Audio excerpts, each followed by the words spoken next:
conversations at FTT Embedded Finance and Super Apps. I know there's been lots of content sessions going on, lots of conversations. So I'm delighted that Angus Ross, who is the Chief Revenue Officer from Finastra, has taken some time out to have a bit of a chat with us. So thank you for joining us, Angus. It's a pleasure to be here. It's great to actually speak to a single person rather than 20 at the same time. Well, good. I've got you one-on-one for the next 10 minutes or so I'm going to use it. Can we start off with you telling us a little bit about you and what you're doing at Finastra? Yeah, cool. I have the privilege to lead our go-to-market. Should I say lead our go-to-market? Lead our go-to-market for embedded finance at Finastra. So it means my day job's effectively events like this, or with our banking customers or fintech partners or retail brands around embedding financial services into those points of contact. So my day job is really help connecting the providers, the fintechs and the embedders to leverage the opportunity of what we're here today about. So. Brilliant. Well, that is very similar to what we are trying to achieve today. And I know that you led a discussion earlier with a really interesting group of panelists who I think really represent the kind of broad and growing ecosystem around embedded finance. From the perspective of embedders, so those non-financial enterprises that are looking to offer a financial product or service to their end user, their customer, their community, what were some of the really interesting takeaways for you from that conversation around what are the opportunities in this space? Yeah, we've only got 10 minutes, right? So we had the 40-minute panel where we didn't even touch the tip of the iceberg.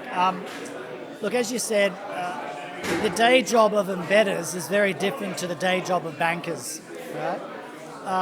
And so they don't think about what financial products and services their customers want. They think about how they service their customers in the specific point of context that they own. So Vicky from Zero Accounting, a cloud-native accounting platform, the day job of their customers are either their accountants, bookkeepers, or small businesses needing to track their cash flow, do their taxes, pay their employees. The day job isn't about embedding a lending product or making a payment to a merchant in that ecosystem, but their customers are asking for that. And so this is where we start to join the dots, because those embedders are coming to the likes of Finastra and equally some of their bankers to go, our customers are asking to do these things in my channel. How can I do that and still delight them while they're doing all the other things? On the other end of the spectrum, David from Vodafone was talking about they sit on a wealth of customers around connectivity, traditionally SIMs and telecommunications.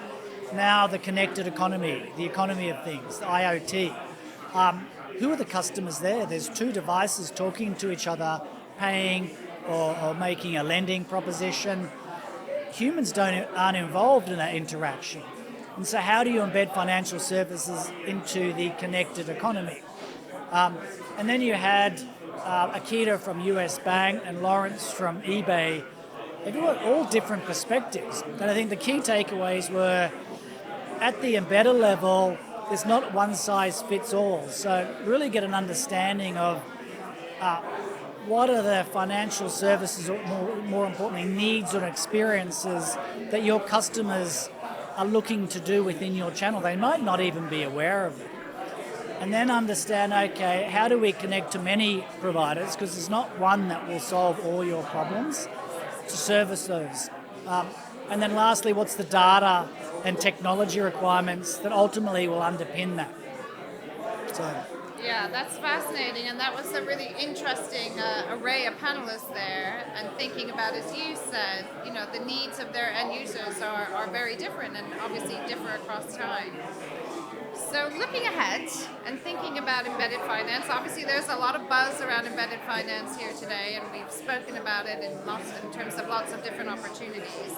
But what are some of the most exciting or new developments that you see on the horizon?